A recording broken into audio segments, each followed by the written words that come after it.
Sen olsan rezil ederdin bizi köpek. Biz ya kıyameti koparırız. 8'de gel bizi tellik geziyor. Kız zaten evde bir şey sıkıyor. Kızım. Kapı duvar geldi ki.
Edepsizler, edepsizler.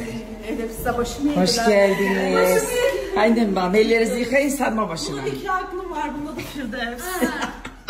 Senin ne? Kom hele sarma sarmaya makyajından gelmiş Sündüz.